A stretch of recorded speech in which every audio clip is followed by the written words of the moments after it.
Parliament ఎన్నికలు దగ్గర పడుతున్న వేళ నిజామాబాద్ లోక్సభ సెగ్మెంట్ రాజకీయం రసవత్తరంగా మారుతోంది. ధర్మపురి అరవింద్ ఈసారి గెలుస్తారా లేదా అనేది ఆసక్తిగా మారింది. ఎందుకంటే ఇప్పుడు నిజామాబాద్ నియోజకవర్గం బీజేపీ పార్టీకి అడ్డాగా మారిపోయింది. మరి ఆ అడ్డాలో కాంగ్రెస్ జోరుకు బ్రేకులు వేసి జెండా ఎగరేసే సత్తా ఏ పార్టీకి ఉందని చర్చ సాగుతోంది. అంతేకాదు అధికార బీజేపీ పార్టీని ఢీకొట్టేందుకు విపక్షాల నుంచి ఎవరెవరు టికెట్ రేస్లో ఉన్నారనేది కూడా ఇంట్రెస్టింగ్ గా మారింది. మరి బీఆర్ఎస్ తరపున బాజిరెడ్డి గోవర్ధన్ బరిలో ఉన్నారు.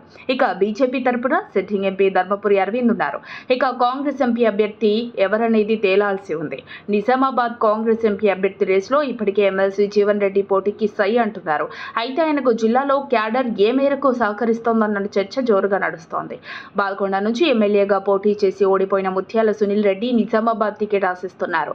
ప్రధానంగా ఎంపీ సీటు కోసం ఏఐసీసీతో పాటు సీఎం రేవంత్ రెడ్డి చెప్పిన వారికి టికెట్ దక్కే అవకాశం ఉండటంతో కొందరు ఆశావాహులు రేవంత్ రెడ్డి ఆశీస్సులు తమకే ఉన్నాయంటున్నారు.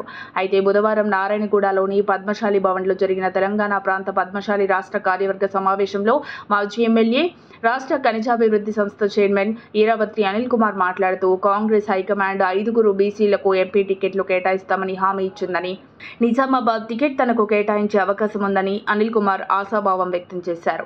ఛాన్స్ ఇస్తే పోటీకి సిద్ధమని చెప్పారు. దీంతో నిజామాబాద్ కాంగ్రెస్ ఎంపీ అభ్యర్థి రేసులోకి మాజీ ఎమ్మెల్యే ఈరావత్రి అనిల్ కుమార్ కూడా వచ్చినట్లు తెలుస్తోంది.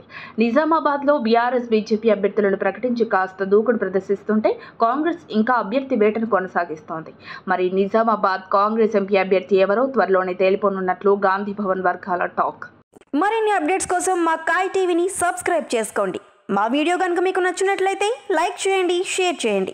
మీ విలువైన అభిప్రాయాలను కామెంట్ బాక్స్లో తెలియజేయండి.